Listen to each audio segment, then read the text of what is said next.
सद्गुरु महाराज की जय। अवधूत चिंतन श्री गुरुदेव दत्त परम पूज्य श्री सद्गुरु संत एकनाथ महाराज की जय।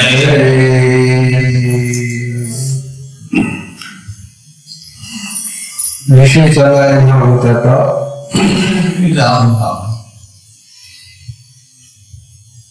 नाना दुःखांची ओढी, नाना प्रकारची दुःख या जगामध्ये कोणी म्हणजे कोट्यावधी दुःख जगात हे दुःख नाही, नाना दुःखांची ओढी अभक्त शोषिती साखळी। परंतु ह्या अनंतशा असंख्याशा दुःखांचं जे सहन करणे आहे ते अभक्त लोक, जे भगवंताची भक्ती करत नाही, देवाचं नाव घेत नाही, अशा लोकांना ह्या संसारातली अनेक दुःख भोगावी लागत आहे। अभक्त शोषिती साखळी हरिभक्ता ते ओढी स्वप्नी नव्हे। परंतु जे हरिभक्त आहे, जे भगवंताची भक्ती करतात, नाम स्मरण करतात, साधना करतात, त्यांना स्वप्न सुद्धा असले दुःख कधी येणार नाही। म्हणून भगवंताचं नाव अखंड घेत राहावं, त्यामुळे दुःख जे आहे ते निघून जातं। भक्तीचे अगाध महिमान तेथे हृदयाला भोगवणं, तेव्हा भक्तीचं महिमान म्हणजे मोठेपणा अगाध आहे। भक्तीचा थोरपणा वर्णन करता येत नाही, इतका मोठा आहे तो। तेथे हृदयाला भोगवणं आणि त्या भक्तीमध्ये या संसाराचं बंधन आडवं येत नाही, संसाराच्या बंधनाला बाजूला सारून भक्ती चालते। ते करावया भगवत भजन, ते करावया भगवत भजन, सद्गुरु चरण सेवावे। नाथ महाराज आता आपल्याला सद्गुरु चरणांची सेवा करायला सांगतायत।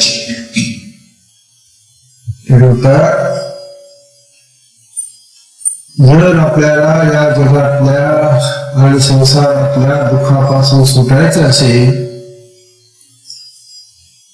या भोगबंधनापासून दूर राहायचं असेल, तर सद्गुरूच्या चरणांची सेवा करा। आजचं भजन सुदैवाने तेच आलं। किती विमाने येता आमच्या आधी क्रमक्रमाने होतं, क्रमाने आणि भजनही त्याच प्रकारचा आज आलेला आहे। तेव्हा सद्गुरु चरण सेवा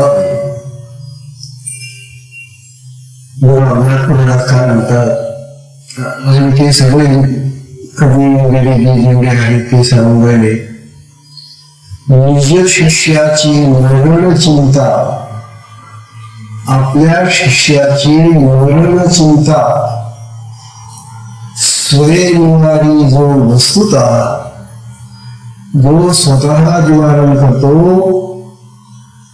तोच सद्गुरु तत्वता, तोच खरा सद्गुरु आहे। तत्वदृष्ट्या खरा सद्गुरु तो आहे की आपल्या शिष्याची मरण भयाची चिंता दूर करतो। मरण तर येणारच आहे, देह घेतला तेव्हापासून मरण त्याच्या पाठीशी लागलेले, परंतु त्या मरणाची चिंता नको, भय नको। येणार असेल येईल ते, एखाद्या त्याची चिंता करायची, म्हणून ती जी चिंता भयाची ती निवारण करणारे जे असतात ते खरे गुरु। म्हणून आपल्या डोक्यामध्ये जर मरणाच्या भयाची चिंता असेल तर ती दूर व्हायला पाहिजे.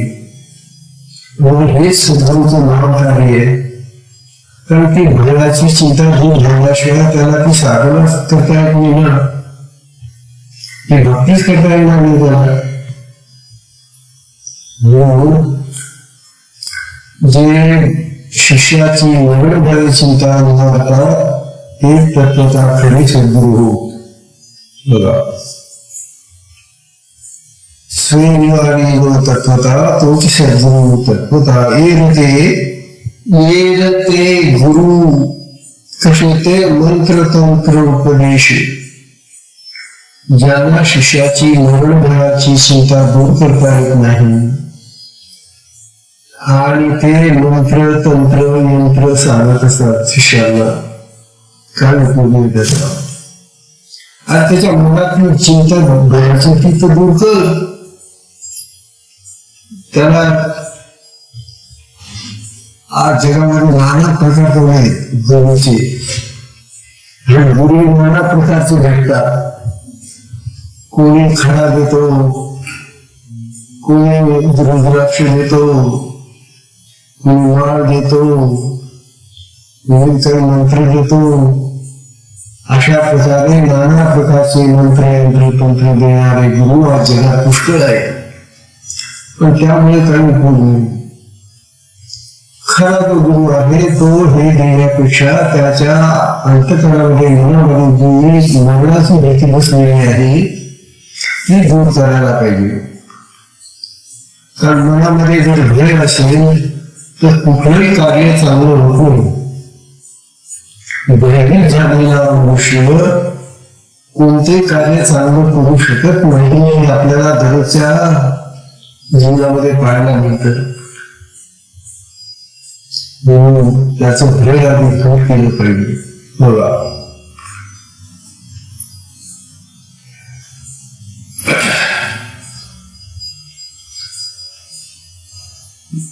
म्हणतात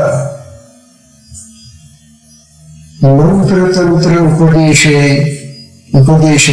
घरोघरी गुरु आहेत आयते. घरोघरी असे गल्लीमध्ये तुम्हाला गुरु भेटले मंत्र तंत्र देणारे.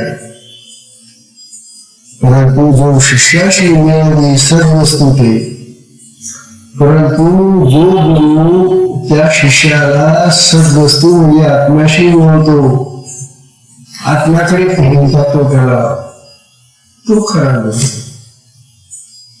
म्हणजे आत्म्याचं ज्ञान तर काही नाही गुरुला, परंतु तो गुरु त्याला मंत्र देतो, तंत्र देतो, यंत्र देतो, काय नाना प्रकाराने त्याला देत असतो. अशा तऱ्हेनं जगामध्ये जे व्यवहार झाले गुरुचे आणि शिष्याचे ते नाथ महाराजांनी काढलेले आहेत. आणि आपण पाहतो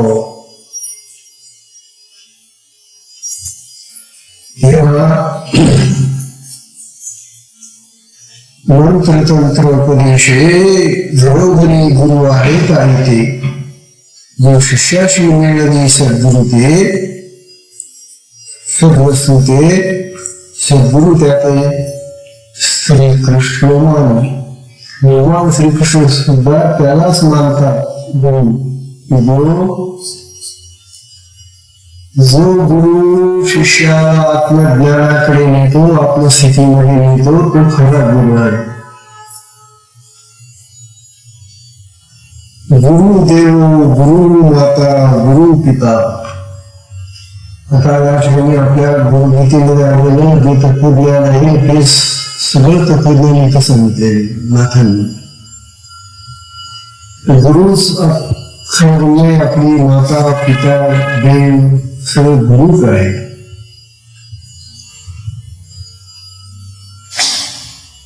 गुरुदेव, गुरु माता, पिता, गुरु आत्मा. गुरुच आत्मा आहे, कारण तो आपल्याकडे मिळणारा आहे म्हणून तो आत्मा आहे. गुरु आत्मा, ईश्वर, गुरुच ईश्वर आहे वस्तुतः. गुरु परमात्मा सर्वतः. एवढंच नाही तर गुरु स्वतः परमात्मा आहे. ते ब्रह्म आहे. गुरु परमात्मा असं म्हटला. गुरु तत्वता परब्रह्म. गुरुरेव परब्रह्म तस्मै श्री गुरुवे नमः. गुरुविद्या ते समजून आपल्याला नाथांनी आपल्याला या ग्रंथामधून गुरूंचं जे महत्व आहे ते ओळखायला सांगितले. गुरुच आपले देव आहे, गुरुच आपले माता पिता आहे, गुरुच आपले ईश्वर आहे, गुरुच आपला देव आहे. गुरु परमात्मा आणि गुरु परब्रह्म आहे. गुरुचे उपमे समान पाहता जगीन दिसे आनंद. गुरूंना उपमा देण्यासारखं दुसऱ्या जगामध्ये एकही तत्व नाही. गुरुसारखं नाहीच काही. म्हणजे आपण सांगतात होते बघा, जसं आपल्याला दुसरा कुठलाही पर्याय नाही किंवा दुसरा कुठलाही तसा देव नाही, त्याचप्रमाणे गुरु सुद्धा त्याला उपमा देण्यासारखं देवामध्ये दुसरे कुठलेही देव नाही.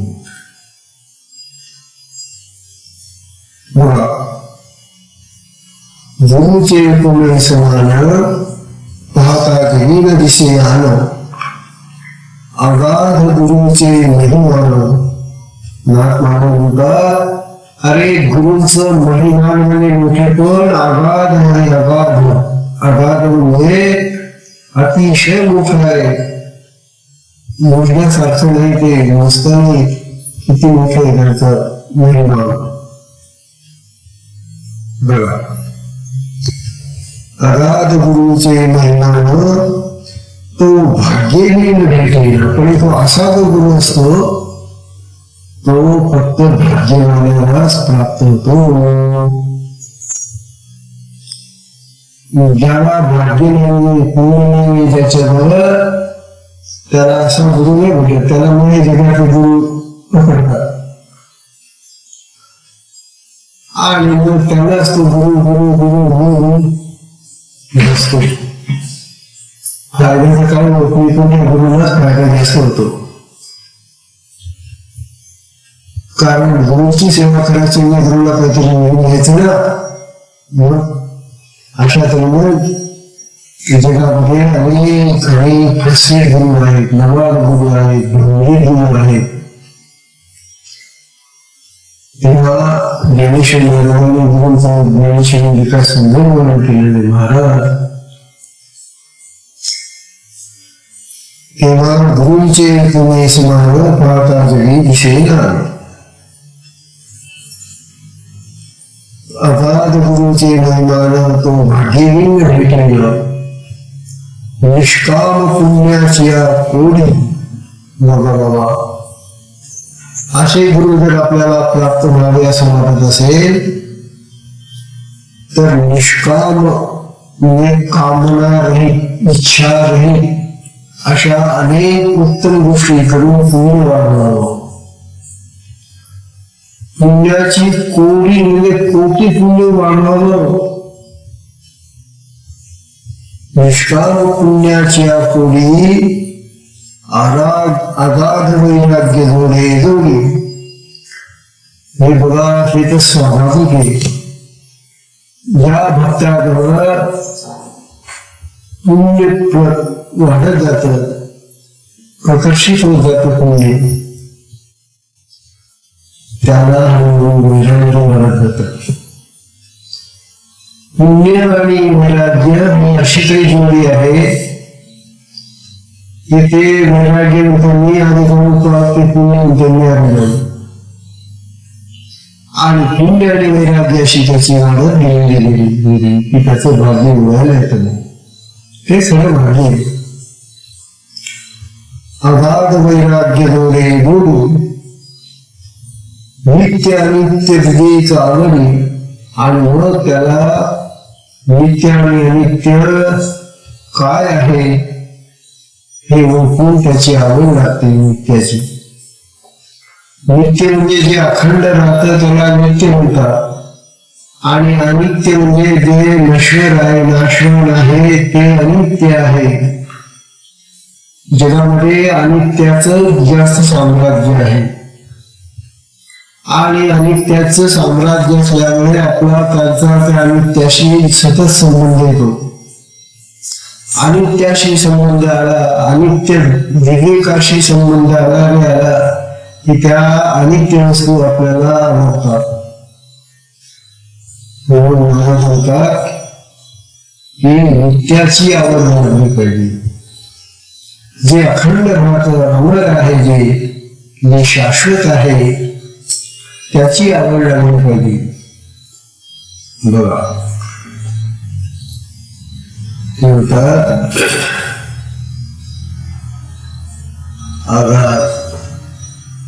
नित्यानित्याची विवेकावरी ते पाहिजे रोकडी सद्गुरु कृपा. आणि नित्य वस्तूची आवड लागण्यासाठी नित्य वस्तू काय आहे? आत्मा.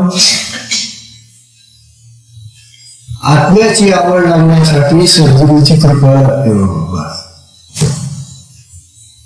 सद्गुरु कृपेशिवाय आपण कालच पाहिलं ना, सद्गुरु कृपेशिवाय आत्मज्ञानाला समजून.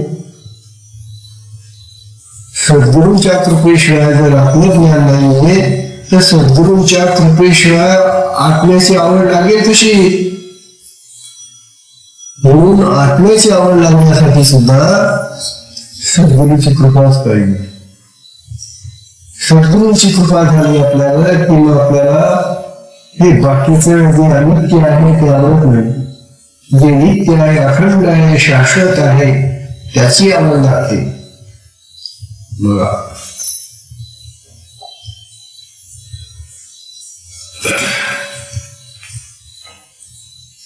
सद्गुरु कृपा.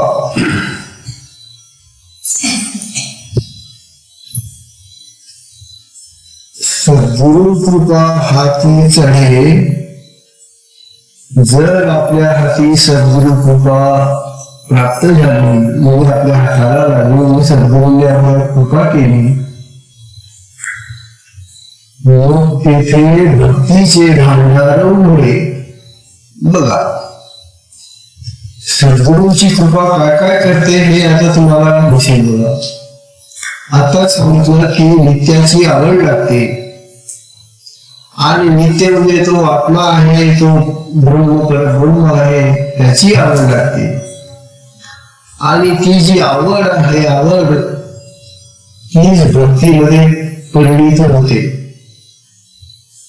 आवडीचं रूपांतर भक्तीत होतं मग, आणि मग तो त्या नित्याची भक्ती करू लागतो, त्या देवाची भक्ती करू लागतो, त्या आत्म्याची भक्ती करू लागतो. बघा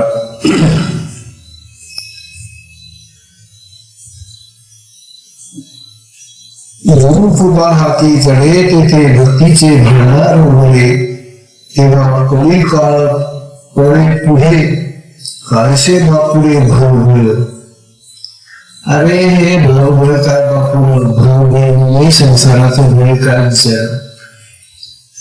कोळी काळ सुद्धा पुढे पळतो, नको बाबा पुढं त्याला सद्गुरू प्राप्त झालेले, त्याची भक्ती करतोय. म्हणून कळी काळ जो आहे, यम जो आहे, तो सुद्धा याच्या वाट्याला येत नाही होत. बघा गुरु ते गुरु माता पिता. आता आपण म्हणतो भाऊ गुरु मला कसे भेटले, माझ्या आई वडिलांसारखे आहे माता पिता.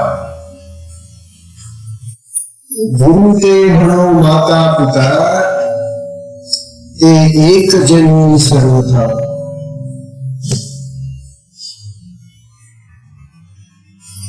हा सगळं गुरुजीकडूनच म्हणून सगळं. माता पिता हे आपल्याला जन्म देणारे आहे,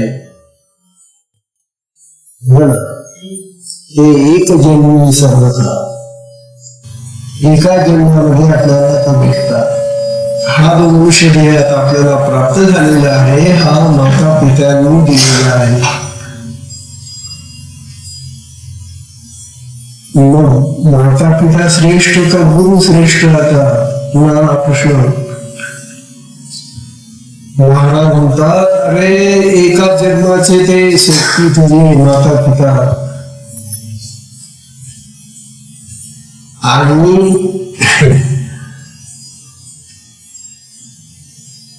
गुरु जे जन्म देतात तो अनुष्ठ जन्माचा ठेवा आहे तुला. आणखी एक फार महत्वाची गोष्ट महाराजांनी सांगितली की बघा बाळाचा जन्म कुठे होतो आणि कसा होतो हे सगळ्यांना माहिती आहे. कुठला आणि कसा होतो हे सगळ्यांना माहिती आहे. म्हणजे आपली जी मलमूत्राची ठिकाणं आहे त्या अवयवांकडून जन्म होतो. गुरु त्याला स्पर्श सुद्धा करत नाही. अशी जी झाडेंद्रिय आहे तिकडे गुरु लक्ष देतो. गुरुंचं जे जन्म देणं आहे ते शाश्वत आहे, ते कायम होणार आहे. म्हणून गुरुंचं नातं आणि आई बापांचं नातं याच्यामध्ये फार फरक आहे.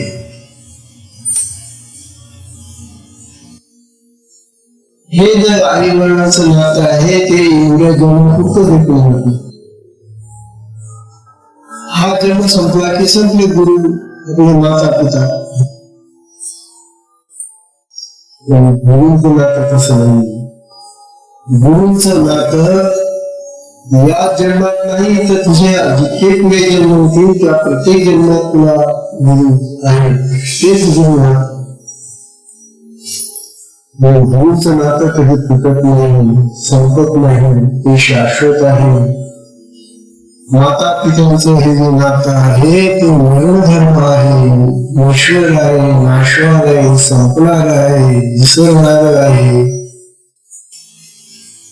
मला माता पित्यांना म्हणून असं नाही, त्यांना त्यांच्या पद्धतीने बरोबर म्हणा, परंतु गुरुचा अनादर करू नका. त्याच्याकडे गुरु श्रेष्ठ आहे तसं माना.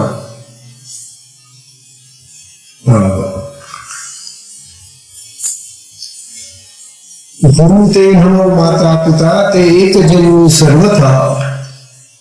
हा सर्वथा हा सनातन तत्वता ज्ञानपा वस्तुता मायबापू. अरे हा सनातन गुरु आहे तुमचा. सनातन म्हणजे पूर्वीपासूनचा आणि पुढे काय म्हणाला. एकदा ज्याला गुरु मानलं ते नातं तुमचं अखंड राहणार आहे, पुढे जन्मजन्मी राहणार आहे. तेव्हा ते सनातन तत्वता ज्ञानपा वस्तुता माई बापू.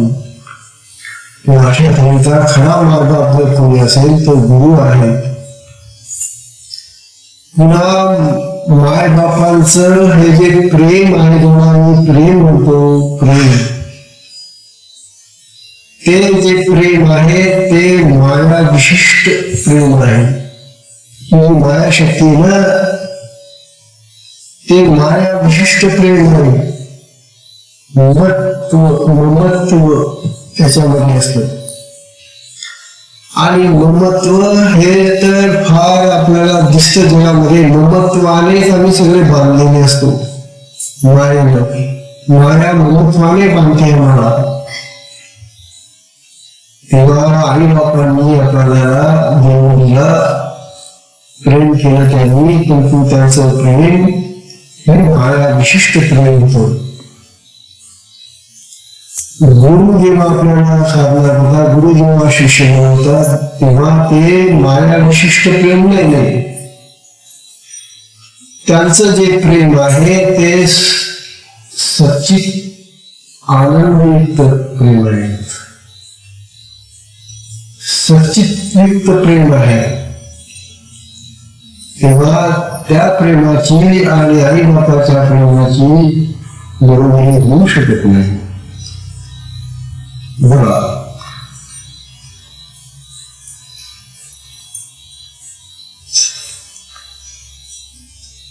गुरु ते पुढे म्हणता अधोद्वारे उपजविता ते लौकिकी माता पिता. अधोद्वार, आपली अधोद्वार जो आहे शरीराची, तिथून माणसांचे जन्म होतात.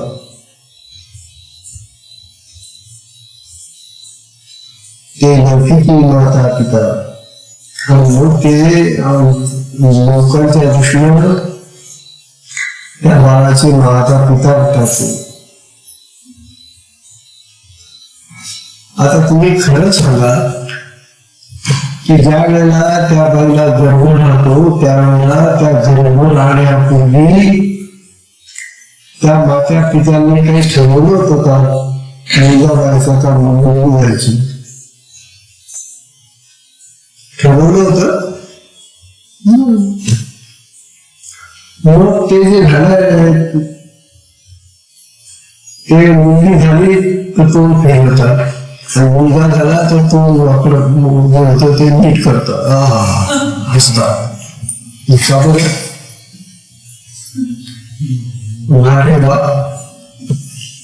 मुलगी झाली तर नको, मुलगा झाला तो खरं प्रेम आहे. आज आपल्या या देशामध्ये महाराष्ट्रामध्ये 1000 पुरुषांना 800 स्त्रिया, 1000ला 800 हे प्रमाण आहे. स्त्रियांचं प्रमाण आहे 1000ला 800, म्हणजे 200 स्त्रिया कमी पडतात मुलांना.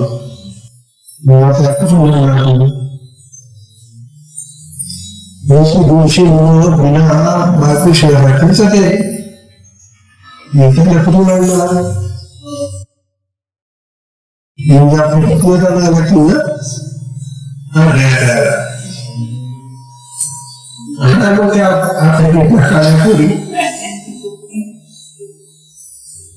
चित्रकार आहे बाबा. मुलीची इतकी हत्या झालेली झाल्या. मुलीचा गर्भ तपासला जातो यंत्राने, याच्यामध्ये दिसतो तो मुली.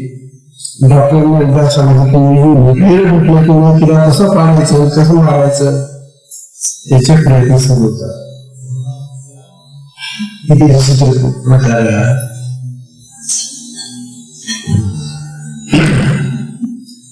अधोद्वारे उपजविता ते लौकिकी माता पिता. अधोद्वारा तळो मेदिता तो सद्गुरु पिता सत्यत्व शिष्य. अरे या अधोद्वाराला तो हात सुद्धा लावत नाही, पाच सुद्धा नाही. गुरुला माहितीच नाही. हे गुरुचं जे शिष्यत्व आहे ते फार वेगळ्या पद्धतीने येतं आपल्याकडे. ते शरीराच्या स्पर्शाने येत नाही.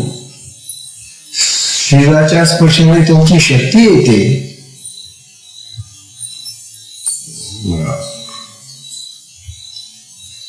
गुरु ते कुलदेवता. आता माता पिता पण होऊ शकत नाही गुरु, त्याच्यापेक्षा अतिशय मोठे गुरु. आता गुरुला आम्ही कुलदेवता म्हणतो मला नाही. आमची जी कुळाची देवता आहे ती आहे आमची कुलदेवता म्हणतो. गुरु ते म्हणून कुलदेवता, तिची कुलकर्मीच पूज्यता. आता त्या कुळातले जेवढे लोक असतील तेवढे त्यांची ती पूजा करतील. बाकीच्या कुळाच्या चटणीचा ते तिची पूजा नाही करत. कसं वाटलं तर कुलदेवतेला काय मोठं ठरलं. फक्त त्या कुळातले लोक तिची पूजा करतात. म्हणजे दुसऱ्या कुळाचे असेल ते पूजा करतील. तिची कुलकर्मीच पूज्यता. हा सर्व कामी अकर्ता पूज्य स्वरूपा सर्वाती. आणि हा जो सद्गुरु आहे तो सर्व कर्मी अकर्ता आहे. अरे माझी पूजा नाही करायची, माझ्या काही करायचं नाही, तू माझ्यासारखा हो. गुरुना सद्गुरूंना तो जो शिष्य भेटलेला आहे त्या शिष्याला आपल्यासारखं करून सोडणं हे गुरुचं महान कार्य असतं.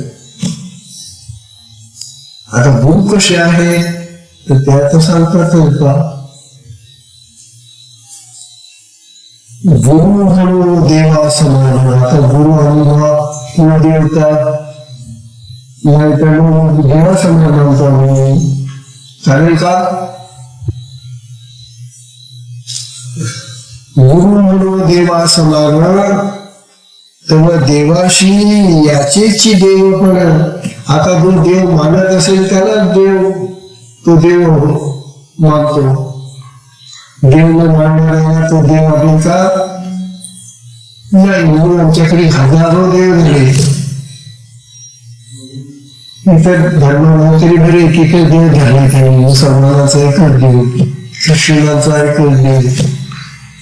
पण आम्ही मात्र प्रमाणे देवाची कल्पना करून देव मानलेले आहे.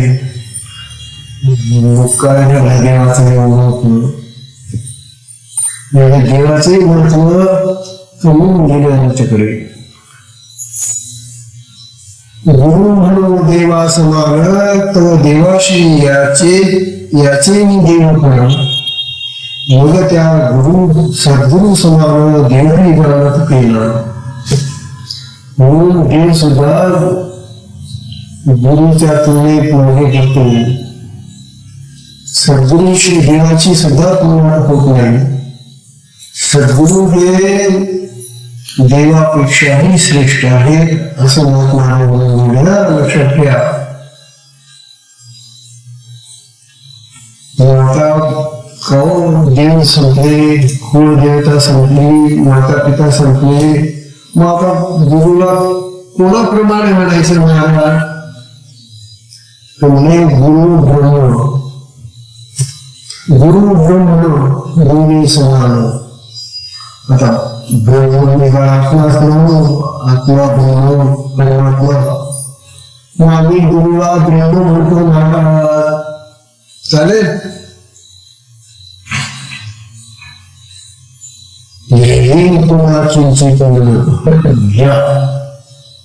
अरे तुम्ही ज्या गुरुला ब्रह्म म्हणतात ते जे ब्रह्म आहे त्या ब्रह्माला मूलता आणि कमीपणा आला. त्यामुळे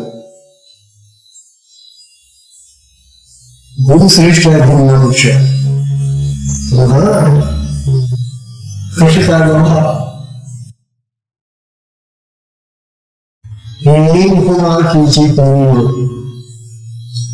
गुरु वाक्य ब्रह्मा ब्रह्मपण. आता त्या ब्रह्माला ब्रह्मपण कशाने आलं? गुरुने ते म्हटलं म्हणून. आपल्याला आत्मा म्हणण्याचं कारण गुरु आहे. गुरु दाखवतो की याला आत्मा म्हणून. हा आत्मा आहे, हे ब्रह्म आहे. म्हणजे गुरु वाक्यामुळे त्याला ब्रह्म आणि आत्मा असं म्हणायला लागलं. माहितीने मिळाला. म्हणजे गुरु वाक्यामुळे त्याला ब्रह्म मिळाला आहे. मग तो गुरु मोठा का ते ब्रह्म मोठं? त्यापुढे ज्याच्यामुळे मोठेपणा येतो तो मोठा झाला. आणि गुरुमुळे जर ब्रह्माला मोठेपणा येत असेल तर गुरुच मोठे. गुरु वाक्य ब्रह्मा ब्रह्म ते सद्गुरु समान ते.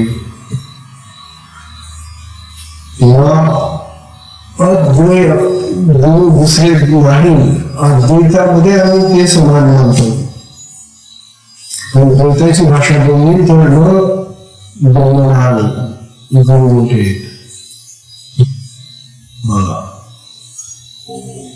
या लागी अगाध गुरु महिमा.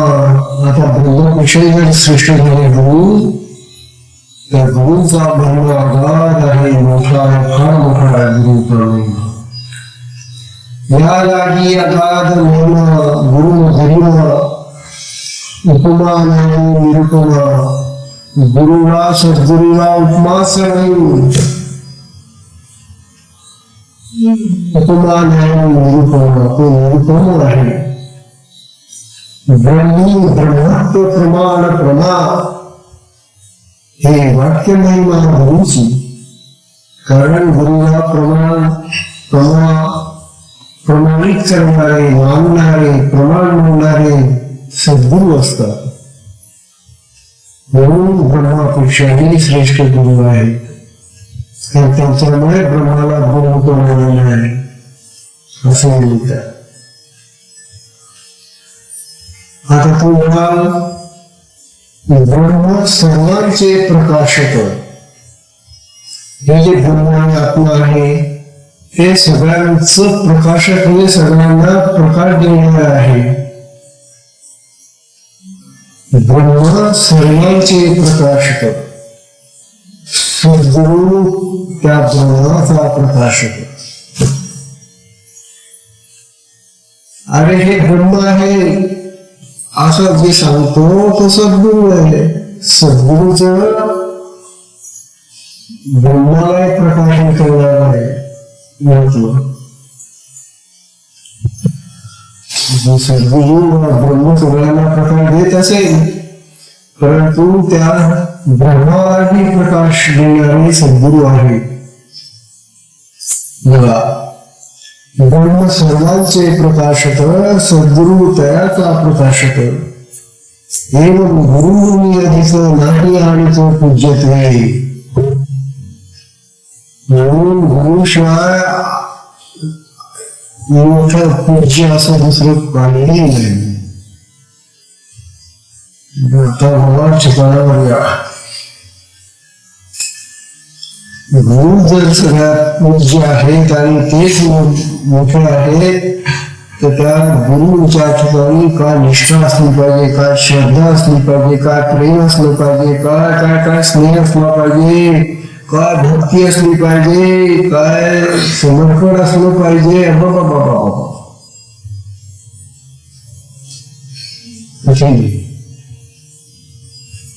म्हणून भक्ताला फार सांगावं लागतं. आणि हे सद्गुरूचंच महान कार्य आहे की शिष्याला इकडे तिकडे आता फसू द्यायचं नाही. त्याला नीट मार्ग दाखवून नीट त्याला घेऊन जायचं आपल्याकडे. त्याला इकडे तिकडे होऊन द्यायचं नाही. आता बस हे जे कार्य आहे हे सद्गुरूचं कार्य आहे. म्हणून सद्गुरूंचं महिमान फार मोठं आहे. बघा, या लागी गुरु ते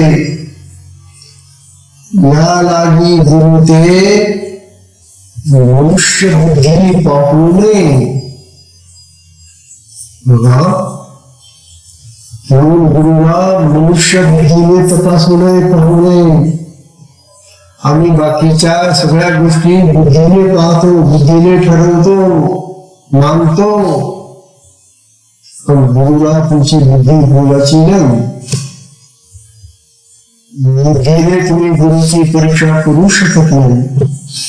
जशी आत्म्याची परीक्षा ती बुद्धी करत नाही, तर आत्म्यापेक्षा गुरु आता मोठे जर झाले तर त्याची परीक्षा तुम्ही कशी करा.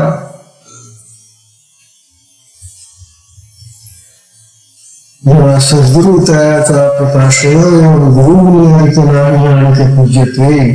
या लागी गुरु ते मनुष्य बुद्धी पाहू नये गा त्रिशुद्धी. ऐशी भावार्थ बुद्धी सहजे चित्तशुद्धी सत्शिष्या.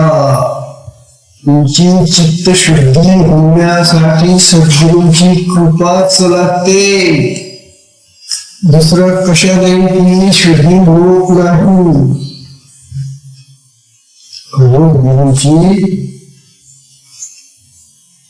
त्याच्या शक्ती.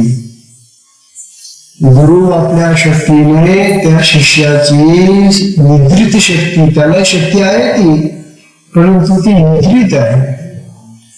त्या निद्रित शक्तीला जागृती देणं गुरुचं काम आहे, कर्तव्य आहे. आणि तिला जागर करणं म्हणजे काय आहे, जसं काय माणूस झोपलेला असं त्याला जागर करणं, तसं जागर करण्यासाठी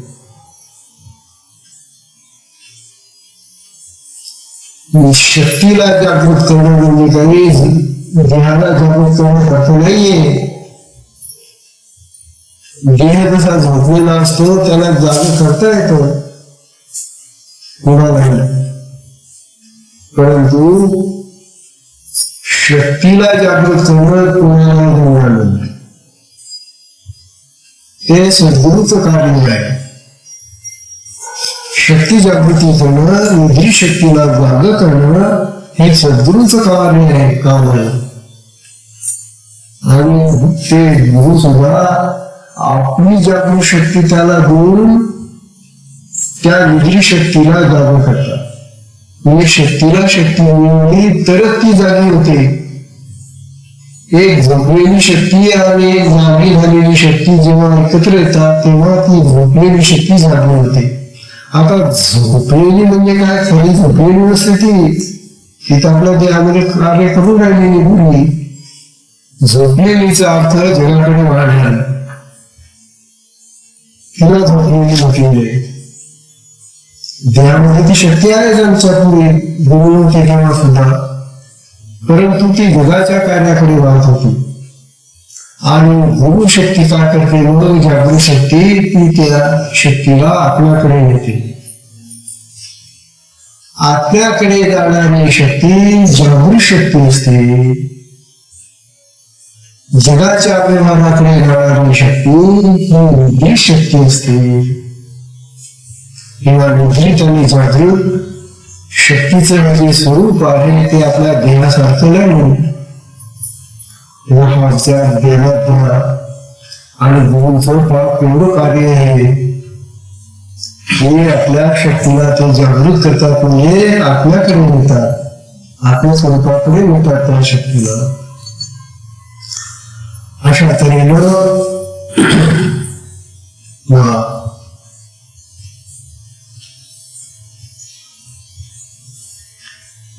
गुरुचरणी या लागे गुरु ते निशब्दी पाहोय. ज्यांचा गुरुचरणी निस्सीम भाव, ज्यांचा गुरुचरणावर निस्सीम भाव आहे, निस्सीम म्हणजे ज्यांना सीमा नाही, अमर्याद. गुरुचरणांच्या ठिकाणी ज्याचा अमर्याद भाव आहे त्यांचा मनोरथ पूर्ण, मग त्यांचाच मनोरथ म्हणजे त्यांच्या मनामध्ये ज्या इच्छा असतील त्या पूर्ण केली. गुरु आज्ञा देवो पाळिवो पहावो, वास्तविक जे त्याचं मनोरथ पूर्ण करतात, कारण त्याचा गुरुच्या चरणावर निश्चित भाव आहे, म्हणून देव त्याच्या इच्छा पूर्ण करतात. गुरु आज्ञा देव पाळी गुरु, ही जी आज्ञा आहे ती गुरुची आज्ञा देव पाळतात, त्याचं मनोरथ पूर्ण करतात. अशा तऱ्हेनं देव सुद्धा बिचारे त्या शिष्याची कामना वासना इच्छा पूर्ण करतात. कशामुळे, कारण त्याने आपल्या गुरुच्या चरणाला वाहिलेले गुरु बघा. सत्संगाची वेळ संपलेली आहे, विषय संपलेला म्हणून हा सुंदर विषय आहे. असा विषय क्वचित कुठे एखाद्या ग्रंथात असतो. गुरुगीता त्याचा एक आहे, ती गुरुगीताही आपण वाचतो, त्याच्यामध्ये हा प्रकार आहे सगळा. तेव्हा अशा तऱ्हेनं गुरुच्या चरणाच्या ठिकाणी निस्सीम भाव ठेवा, हीच महाराजांची तुम्हाला वारंवार वारंवार वारंवार सूचना आहे. गुरुच्या चरणाची सेवा निस्सीम भाव ठेवा. तेव्हा आजच्या सुसंवादात आपण विषयामध्ये देऊया.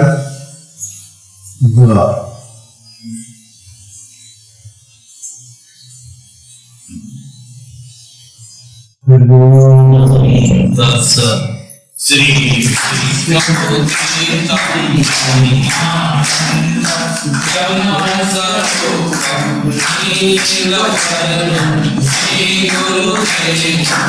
Om